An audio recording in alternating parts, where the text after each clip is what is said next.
Ruben Amorim has to go. 28% win rate. That is disgusting. How many people are talking about the culture at United? What is the solution here? That is the only man I would say to go in there and create a positive culture. It's actually so nice that for once Liverpool were hit with a last-minute winner. Once that Champions League starts up, there's going to be a drop-off. Look what happened when he played Eze in the 10. I'm genuinely raging if that's not given against Chelsea in the last minute. 3 Mourinho facts. Which one is true? All of them could be true. I reckon he punches him as well.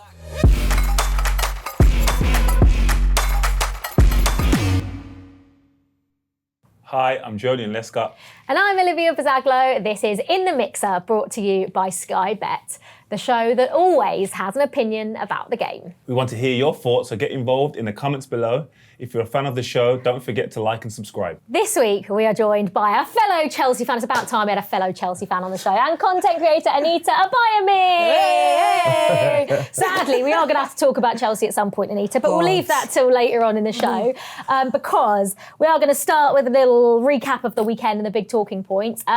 Liverpool. Boy. Did you see that coming? Because I think a lot of people actually did see it coming. Palace, the only unbeaten team left in the Premier League. The thing is, Palace is so underrated. I put them as my dark horse this season, not to win the Premier League, but to maybe get like a cheeky top 7, top 6 type vibe. And when the match started, I was thinking, okay, Palace are really on the front foot and they're really hitting Liverpool hard. And Liverpool's defence, they haven't been solid since the start of the season, have they, right?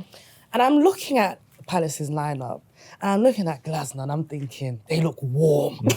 They look so warm. Yeah. And I was thinking, 1-0 down, I was thinking, okay, Liverpool, they always have the tendencies to bring it back, right? Yeah. I was waiting for it. Got to like, what, 70 minutes, 80 minutes, I'm still waiting for it. I'm thinking, nah, there's no way. Chiesa scores and I'm thinking, okay, Yeah, cool. fine. Business as usual, they're going to get a last minute goal. VAR's going to set it up somehow. Almost did. Oh, yeah, almost did, yeah. Almost did. And then the dagger just came in. Nketiah scored that last goal. I'm not going to lie. I'm a Chelsea fan, but I was off my seat.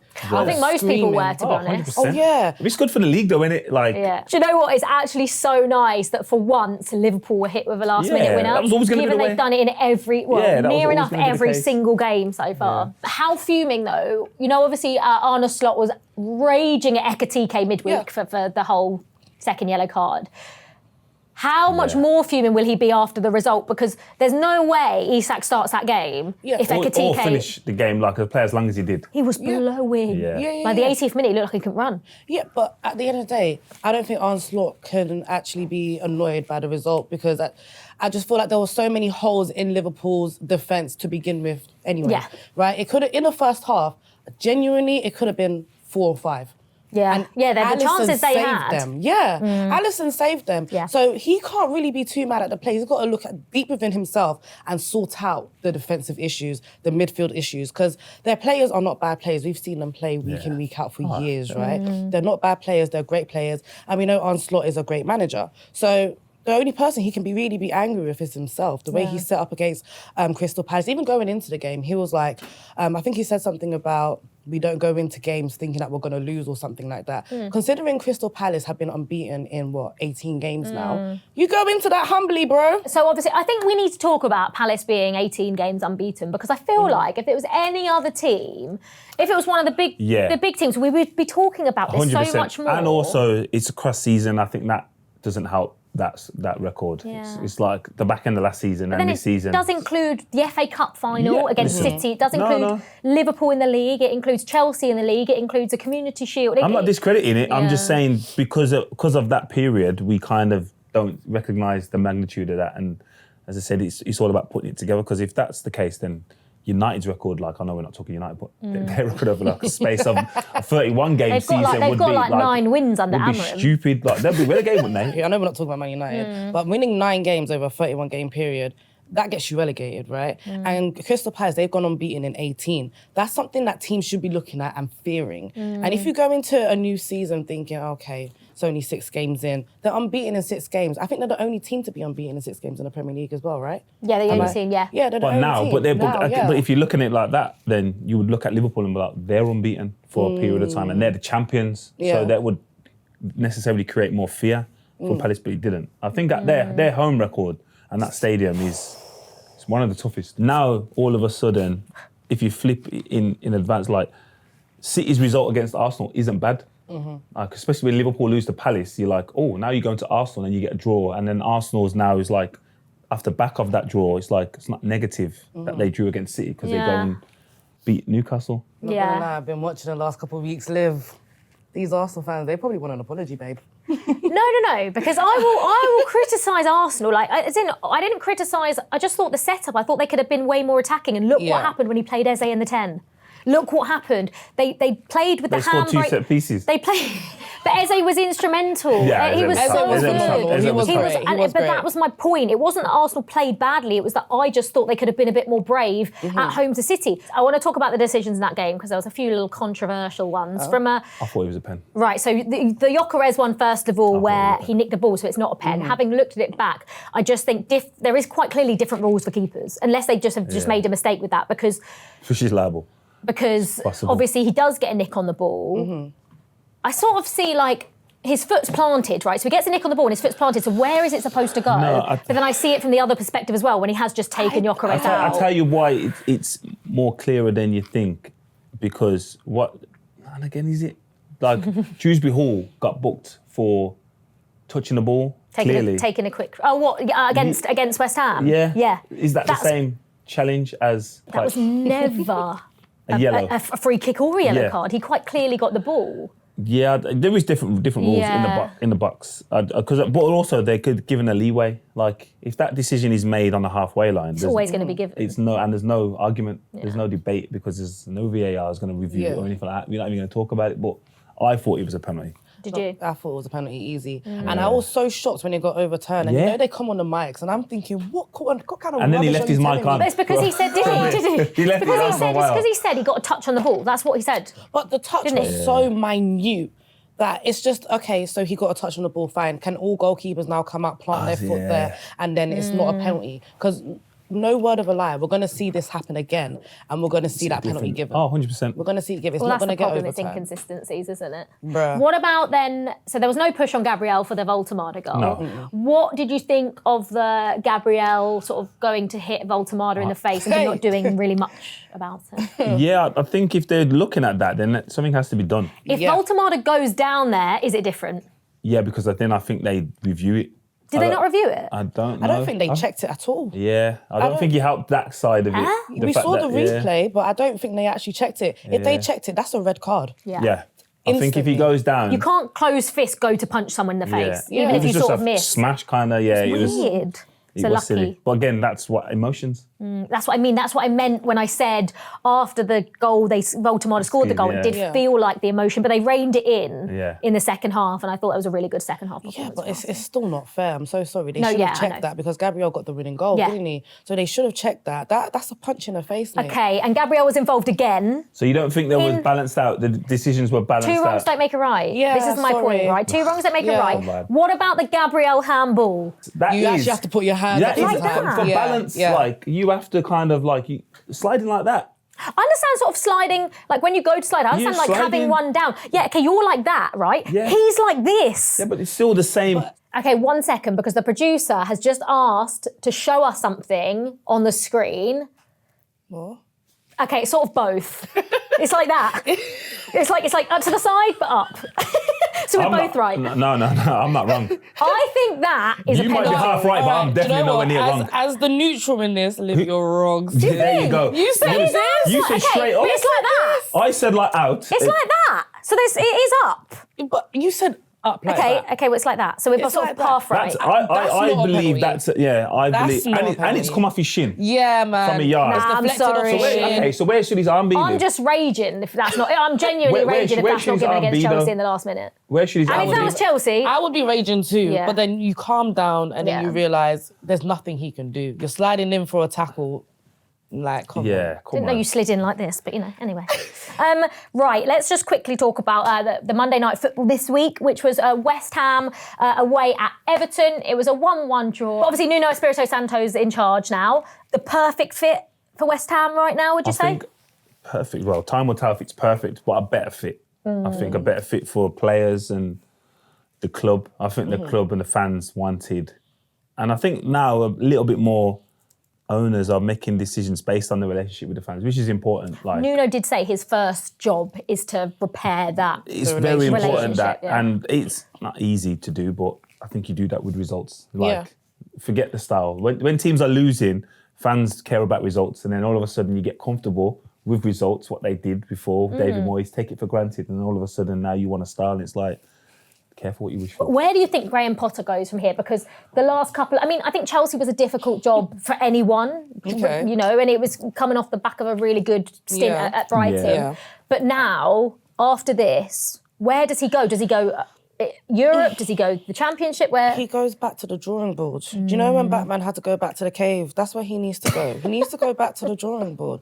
Graham Potter is a complete shadow of himself. From what he was at Brighton, even at Brighton towards the end of his time there, fans were a little bit divided on what he brought to that club and the way that he played and the way he acted, especially in presses and stuff. He's always the lads gave it their all. Even when you can see, no, they did not. Oh, PTSD, right? That is peak. Honestly, that is peak. The lads gave everything. Honestly, the amount of times you heard that when the lads... ridiculous. I can tell you the lads did not give everything. They did not give everything. They didn't give everything. For Graham Potter, I think he has to go back to the development side of it. Like, he developed players at Brighton and helped them. And I don't think it's helped that Brighton have probably kicked on since he left. Yeah. I think his impact there probably hasn't been helped by... Well, they've gone on again and again. Do you know what I mean? Where I think now he needs to go back to and just develop a team, develop a group of players rather than try and enhance a group that are established. I don't think that's probably his skill set yet. I think he needs to go back to Then as a manager, you've got to kind of question whether he's good enough to be in the big leagues at the moment. He has to probably go... No, he's definitely good enough to that because he's managed in the Premier League and had success. I wouldn't question that. I just think the type of team... Define success, though. What? For a lesser team? For Graham Potter. Staying in the league. Like, Brighton's objective wasn't to win the league. It was to stay in the league. Yeah, and he did that West comfortably. Ham. Yeah, that's what I'm saying. So now he needs to find that team and that objective where it's not playing in Europe. But do you think any clubs in the Premier League are going to go for him now? At this moment in time? Yeah. No. I also don't think... He would want... No, I think it's not going to be in a rush. Well, also, I think clubs make decisions based on who's available. Like, if we go onto the United I don't think they would have been in a rush to sack Graham Potter if Nuno wasn't available. I think they've recognised what it was. Oh, now he's available. Yeah. Because he was like, within 2 hours, he's appointed. So clubs I reckon also know that. He was appointed before Graham Potter was even sacked. He was Allegedly. apparently. 2 managers at the time. That's what I'm saying. You're not allowed to do that with players, but managers, you can. It's all right. Yeah, it's fine. Well, obviously that's West Ham, who have a new manager in Nuno. Manchester United are sticking with Ruben Amorim for the time being. That is after another defeat. They are yet to win back-to-back games under Ruben Amorim. It just makes our result against them look so stupid. To be fair, Brentford kind of surprised me, if I'm being honest with you. They played extremely well. At the start of the season, considering how much they've lost, right? I put them down to get relegated. I think I put them down to struggle more than they are. Definitely. Yeah. But against Man United, they showed out. And Thiago, he is such a player, Hugo Thiago. He's such a player. And I kind of think he looks a little bit like Mbeumo, which is kind of a dagger in the chest a little bit. You see him scoring a brace and you see Mbeumo kind of struggling up front for United. So it was kind of like watching a shadow of himself do really well for Brentford and then watching Mbeumo just gag full penalties. But again, it's just another game in which Ruben Amorim's sticking with his system, which is not working. So what is the solution here? The solution is what I think is happening. I think they're getting it. I think they've flirted with Gareth Southgate in the past, and I don't think there's many United fans that have wanted that. Yeah. I think they're letting it get so bad now. They want Southgate. I think they're thinking get to a point where I think he's arguably the best person for their transition and the level of transition they're in. I think on the pitch, I'm not sure he is on the pitch, but I understand that you're saying because of the toxic atmosphere. Off the pitch. What he How did many with people England, are talking about the culture at United, which I don't know about, by the way, but they're talking about, that is the only man I would say to go in there and create a positive culture. He galvanised England, which was harder than changing the culture at United. But with England, he brought fans together. He brought fans together, yeah, but fans were always together with England. Weren't. No, they kind of were. The main aim for England. They weren't. Get me From a trophy. experience, they weren't. Really? I'm saying, it was what I always felt with England, it was always Chelsea fans wanted Chelsea players to do well. Liverpool fans wanted you wanted Lampard to be the man more than you wanted Gerrard to be the match Frank winner. Lampard, obviously. You know what I mean? Where I think now England fans are England fans. You just want England to do I still well. want Reece James to play every week. Do you know what I mean? Over Trent play every time. But still, but you don't mind Trent being the man if he's the man. Nah. Bad example. Well, exactly. Then you want that. So I think for a Man United point of view and a culture change, Southgate's the man. Honestly, if I'm being real with you, Ruben Amorim has to go. 28% win rate. What is that? That is disgusting. If he was in my club, I would have wanted him out of here. But we wouldn't. Before 2025 came about. Chelsea, Chelsea just don't accept that. But We don't. That's We do not. time. 65% is not enough sometimes with Chelsea. Yeah. It's not. Sorry. Yeah. Give me a 70% benchmark. Yeah. Yeah. And Manchester United have Sunderland at home this weekend. I just cannot see them winning that. That's so crazy that we're saying statements like this. Man United have Sunderland at home at Old Trafford and we don't see them winning. That's crazy. Right, there are talking points for this week. Now, of course, we want you to join in as well. Can anyone beat Crystal Palace? What is going on at Manchester United? How will Nuno get on with West Ham? Let us know in the comments section. Right, now the Champions League is returning, and you know what that means. It means the return home of Jose Mourinho, now the manager of Benfica. So we are going to play a little game of the man, the myth, Mourinho. Okay. Oh, okay. So this is simple. I'm going to read you both 3 Mourinho facts, and I want you to tell me which one is true. So there's 1 true, 2 lies. Okay, right, round 1. The first one is... Mourinho once wore a wire to a game to protect himself from match officials. The second one, he once refused to pay a traffic fine, explaining the special one doesn't pay for ULEZ. And 3, Mourinho once had an argument in the tunnel with Gunnosaurus after hearing him badmouth his team.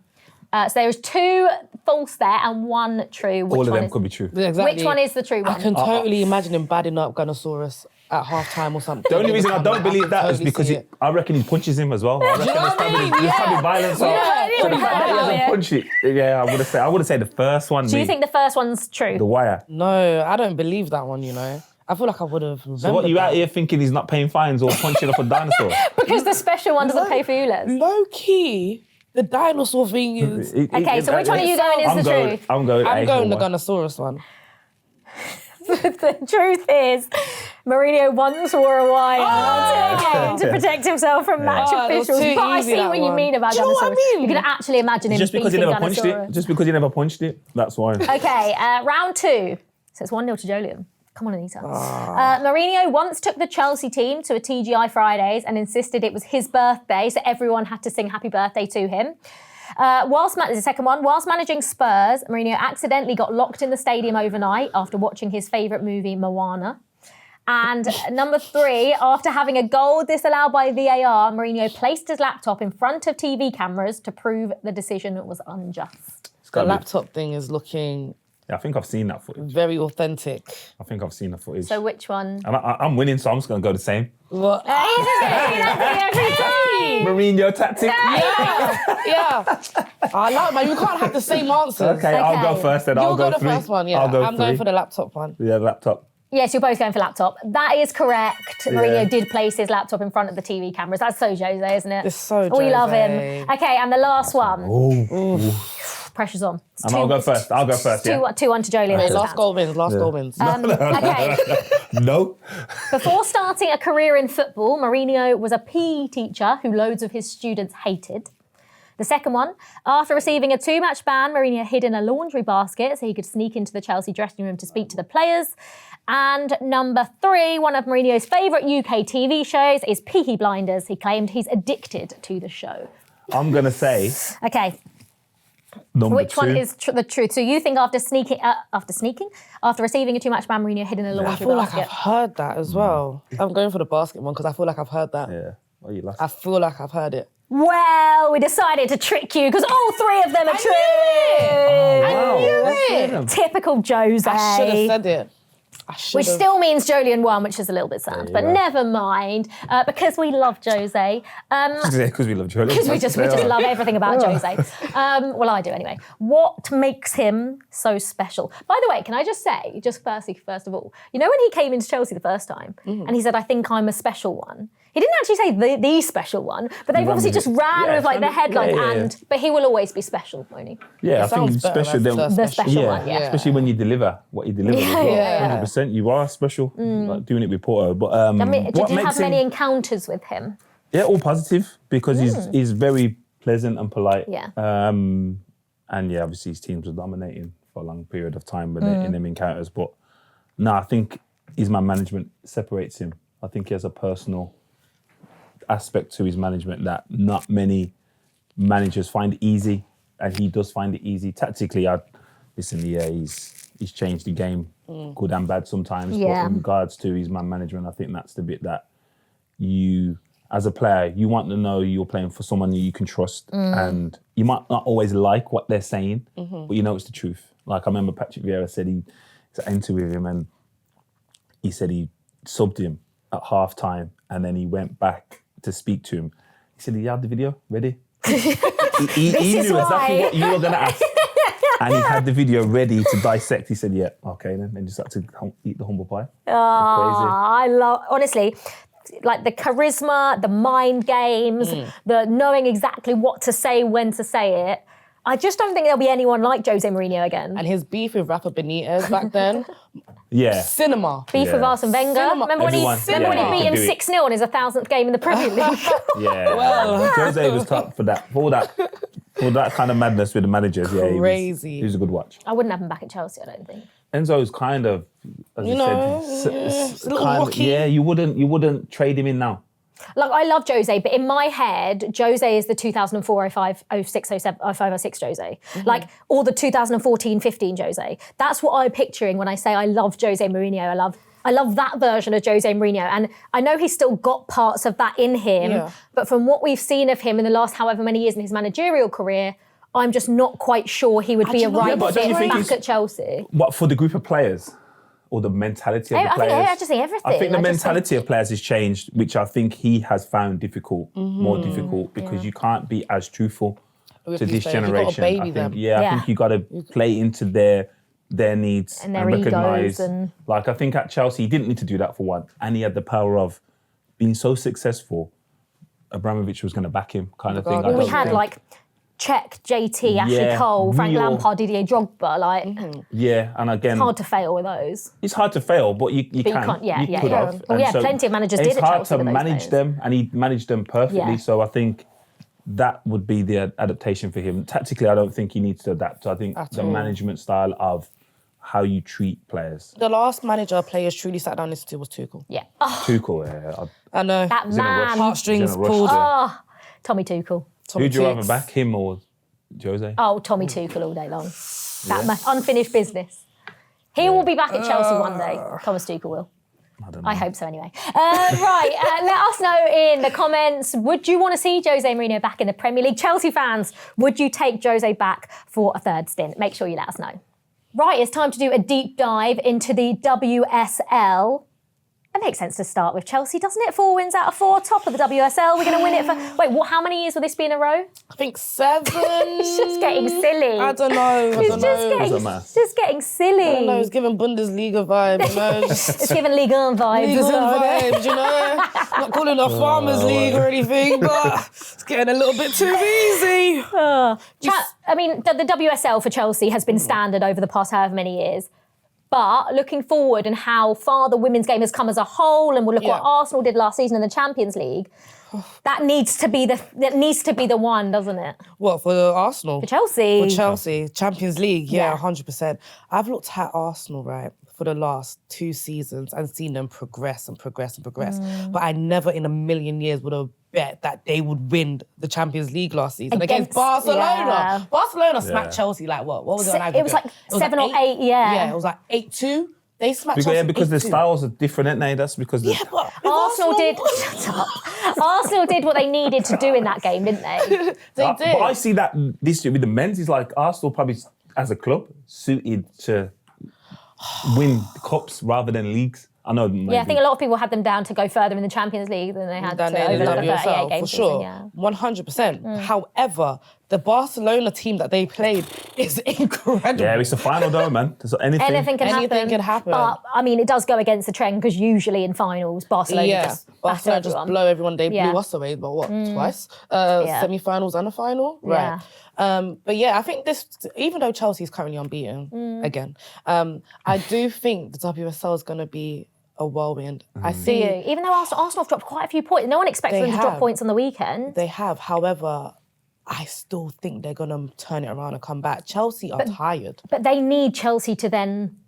It's not just a case of Arsenal coming back. Yeah, they need both things to happen. Once that Champions League starts up, once the FA Cup comes in, Continental Cup comes in, there's going to be a drop-off. And I don't know. We managed it really well last season, the drop-off. However, there were games where I thought, where are goals coming from? Sam Kerr's back, fortunately for us. But there were so many games where we scraped by. I don't know this season. She's relentless, isn't he? Sam Kerr. Sam Kerr's relentless. She's great. Better than Bunny? I prefer not to speak. Says a lot. It says a lot. Not to speak. Otherwise, we don't need to compare. We don't need to compare. Okay. No, apples, oranges. Yeah. One of you 5 a day. Now, Aitana Bonmati won the Ballon d'Or for the 3rd successive year. That was the first time anyone's done that. However, it was a little bit of controversy surrounding it because, you know, Barcelona won La Liga like they always do. Yeah. But what happened in the Champions League final? Should an Arsenal player really have won it? Alessia Russo came 3rd, Maria Caldente came 2nd. Should it have been one of those two? Mariona should have won it. Yeah. 100%. She left Barcelona, came to Arsenal and delivered the trophy that she took from Barcelona. Mariona should have won it. And she came into Arsenal so seamlessly. Coming into the WSL, okay, I understand that there are probably your top 5 teams where you struggle to score goals against, and then the rest you're kind of like, okay, you can get a goal or two here. But Mariona absolutely dominated in every single game that she played. Every time I watched her, I was thinking, why didn't we go in for her? Yeah. You know? It just didn't make sense that Chelsea weren't in for her. So with the surprise that she brought to the WSL, she should have 100% won that Ballon d'Or. Bonmati, sensational player, one of my favourite players. I love technically gifted players. Yeah. She's like the Xavi and Iniesta, isn't she, of Barcelona? She's a proper La Masia product. Like, she's exciting to watch. She's elegant on the ball. I love her. I do. However, I'm not even trying to root for an Arsenal player to win a Ballon d'Or, either men or women. I ain't on that at all. But she should have won it. Mariona should have won it. Could you have made the case for Alessia Russo as well, given... No? I'm sorry, no. Even though she scored the goal for the Lionesses and had a big part to play in that? I love Russo. Yeah. One of my favourite WSL players. I want to make sure that's clear. Yeah. However... That Euros Look how... Well, he's not you may say no. It's like, it's closer than that. Like, you know, it's closer. I think she should have come 2nd. Mariona 1st, Russo 2nd. But the Euros campaign wasn't strong enough. And just finally, before we move on, talk to us about goal diggers, because I've obviously, you know, the show I do with the Premier League, we've had you on so many times, and it's honestly constant argues, debates. It is absolutely great. Yeah. You need to go and check it out if you haven't already. How proud are you of the space you've built there? Oh my God, it's actually amazing because I feel like there are so many young girls who come to us and like have debates with us now, right? And I'll be up in the street and a random girl will be like, I didn't like what you said over the weekend. I'm like, yeah, give it to me. You know what I mean? Like, give me that. Because when I was growing up, I could only argue with guys, right? The worst argument that I've ever had is one stupid boy like this. He asked me, oh, you don't even watch football. If you watch football, what's Messi's blood type? Since that day, I said I've had enough. Like, I said, I'm You still over get it. people being like, oh, if you meet someone out and they're like, oh, do you like football, whatever? Oh, tell me the starting 11. Who are your top 5 players? What's I the had someone do that to me the other day. offside You only know Chelsea. Tell me your favourite player. I'll be able to tell if you know Chelsea. I was just sat there thinking, oh. Wow. You know, God. sometimes you actually have to give it back to them.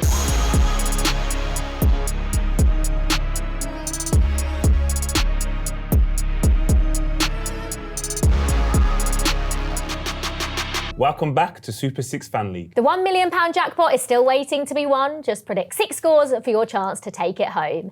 This week, we're down south with Southampton, and Robson is here to fly the flag with his predictions. Let's see what he's got. Hi guys, my name's Robson and I support the Super Saints from the South Coast. Here are my Super 6 predictions for this week. So first up, Arsenal, West Ham. They're a bit low on confidence at the minute, West Ham. Arsenal have had a good run in their last 5 competitive games, and I think they're going to go, after that weekend win against Newcastle, they're going to go 2-0 against West Ham at the Emirates. Oh, I agree with Arsenal win. I'm not sure they're as low confidence as he thinks. I think the new manager, positive result against Everton. New manager bounce. Yeah, I'm going to say 3-1 Arsenal. Okay, well, I was predicting if Graham Potter was still in charge, it was going to be 5-0 Arsenal. But I think I'm now going to go 3-0 because I think it'll be comfortable. I still think... I think it'll be... Like Nuno is, defensively, he's already looked like he sorted West Ham out a little bit. But I still think it'll be comfortable for Arsenal. So I'm going to go, Arsenal 3, West Ham 0. So the next match is Man United, Sunderland. I'm quite enjoying Man United's demise of recent years, and long may it continue. They look miles away from being competitive at times, and they were really poor against Brentford last weekend. I think Sunderland have had a fairly good start to the season, and I think they'll just be too much for Man United. I think it'll be 2-0 away win to Sunderland. Wow, 2-0. That's a heart prediction. That's not a head. I don't know. I think it's as convincing as that. 2-0. Sunderland's are like Sunderland are good. They are, but still Old Trafford. That doesn't mean anything these days. It means more than like their home record is still better than their away record. Okay. I'm gonna say 1-1. Okay, well, I am actually going to go with Robson. I think it's going to be a Sunderland win, but I'm going to go Man United 1, Sunderland 2.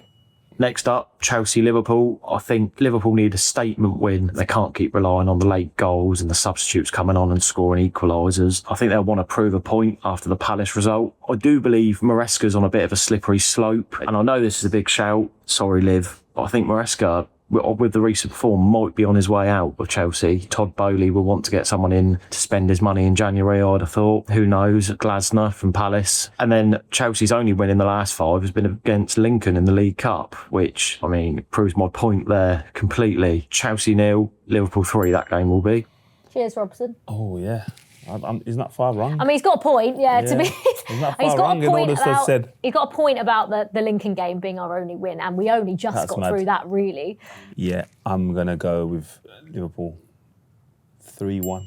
Again, I don't want to back against us because I feel like... Think about the league. Don't think about your heart. Rule with your head. Okay, I'm going to think with my sort of like my head and my heart in this one, if that's okay. Draw. Yeah. I am going to go. I know we've actually got no defenders for this game because Chalobah got sent off the other day as well. So, but I'm going to go. I don't think Liverpool have looked that good, to be perfectly honest. I think that result against Palace was coming. You're laughing at. There's a lot of heart in here. I'm going to go Chelsea 1, Liverpool 1. Oh wow, zero confidence in that prediction. Next up, Everton v Crystal Palace. Everton haven't had a bad start to the season by their standards of recent years, but we know how good Palace have been. Community Shield winners beat Liverpool last weekend. I think Everton's home crowd in their new stadium, however, might fire their players up a bit for this one. I'm going to go for a Desmond 2-2. Nice. It's important Everton go ahead, get the lead in this game. I think when Palace get the lead, they're very hard to break down. They're just hard to break down anyway, aren't they? But with a lead, it's even worse. Yeah. I'm going to go a little bit hard here. I'm going to say 2-1 Everton. Okay, I'm going to go same as Robson, but not same score. I'm going to go for a draw, and I'm going to go Everton 1, Palace 1. Next up, Newcastle Forest. Newcastle at home, it's tough for anyone, any visitor there. St James's Park, absolute fortress under Eddie Howe. Forest have looked out of sorts under Ange, haven't won since opening day, low on confidence. I think Newcastle and their new big German striker Nick Watamaldi will just overwhelm Forest. 3-1 Newcastle. Also, Nick Watamaldi just looks like the sweetest man on the planet. Yeah. I just really like him. He's done well, to be fair. He's done better than I thought. He just looks really sweet, and he should have gone down. Gabriel tried to punch him in the face, and he's too nice and too nice. What we say, we don't want players diving. Yeah, no, that wouldn't have been a dive. It would have. He tried to punch him in the face. Yeah, but he didn't. Fist. He didn't. So it would have been a dive. Wouldn't have been a dive. There was contact made to the chin. I'm gonna say stronger than that. I'm gonna go 4-1. I just think that high line doesn't bode well for the pace they have on the wings. I think if Alanga is gonna want to shine. Yeah. Gordon, Harvey Barnes, stupid pace. So yeah. 4-1. Oh, I'm going to go a Newcastle win, but I'm going to go Newcastle 2, Forest 0. And then the last game, Brentford-Man City. Brentford did a great job last weekend against United, but we know Manchester City are a different breed to Man United. That man, Erling Haaland, absolute fire right now. I don't think Keith Andrews' side will get a result like they did against United, and City will want to keep driving up that table to catch up with Liverpool. 4-1 to City. I like that prediction. I don't agree with the scoreline, but I like the prediction. Yeah. I'm going to say 3-1. Erling is a joke at the minute. And I'm liking how Phil's producing as well, so I'm going to say 3-1 City. It's like statistically his worst start to a season, and he still scored like a silly amount of goals. 8 goals. It's just ridiculous. For City. I think City looked like they found a little bit of a groove. I think sort of take out the Arsenal game because Guardiola set up and did what he wanted to do in that game. But I think overall it looks like he's got a bit of consistency with his team now, which we never really see with a Guardiola team. I think it's more genuine confidence in the team. In the players, and the players. I think they're playing with more. I think it was like, well, if we go ahead, we're confident, and then if we concede, we're not as confident. I think now it's like, no, we can. Like after the Burnley equalised that, it was like, oh, now we're still Man City. We can still win this game and do enough. So. And actually, last season they might not have won that. Yeah. So. So I'm going to go a Manchester City win. But Brentford, I know obviously the players that Brentford had, they don't have them anymore, but they have always seemed to cause Manchester City problems over the years, like playing on the counter. I'm going to go even closer than 3-1. I'm going to go Brentford 1, City 2. Just a reminder then on the scoring system, it is 2 points for a correct result and 5 points if you get the correct score bang on. Let's take a look at last week's results, shall we? I don't really want to, but we have to. Villa fan Anthony was the winner. He got 6 points. Why am I still bottom? We should be joint. Our names should be level. No, 1 second. Let me do. You got 4 points last week, and I got 2 points last week. 2 points is so bad. But the current leaderboard between the fans is Alfie, the Spurs fans, on 13, Kingsley, the Coventry fans, on 7, Anthony, the Villa fans, on 6, and Sean, the Everton fan, is on 6. And the combined leaderboard, Joleon, is fans 32. The next is Liv with 23, and then Joleon just behind, also on 23. Horrendous. And that's a wrap on another Super 6 Fan League. Think you can do better? Download the Super 6 app or head to the website, guess your 6 results, and you could be in with a chance of winning the £1 million jackpot, guaranteed until it's won. And make sure you join our All Out Football League with code S6-AOF to go head-to-head with other fans. 18 plus, T's and C's apply. Right, it's time to look ahead to the weekend's fixtures, and there is one standout game. We're not just doing it because there's 2 Chelsea fans in the studio. It is Chelsea against Liverpool, Anita. Where do we go from here? We've got no defence. Do you want to put your boots back on and give us a hand? Yeah, you could do a job, actually, I think. As long as you promise not to get sent off. That's the only thing I ask of you, Joleon. It's going to be a lot of offsides. Right. Yeah. Or through on goal. No, it's fine. We'll just drop deep. Yeah. We'll just defend on the edge of our Mourinho box. style. Exactly. I can do that. Perfect. You know, well, we're not going to do that. We are not going to do that. Who's he going to play? style. He's going to play Josh Achampong and Hato. He's going to have to. They're the only 2 available. I've got a headache, Liv. Such a headache. We are playing the champions on the weekend, and I don't have a Scooby-Doo who we're going to be starting in that back line. I haven't got a clue. It's going to be Reece James. It'll be Cucurella, and then don't talk to me about Gusto. You don't like him?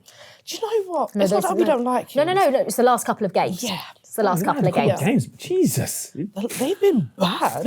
Joleon, you haven't even watched us, mate. Matter. Well, No, it 2 does. games, but I can know that you're allowed to be bad for 2 games. Oh no, this is. But when you're down to 10 men, you need your players to step up. Yeah. I think there was Did a you run not he see- made against Brighton. No. Girl. Right.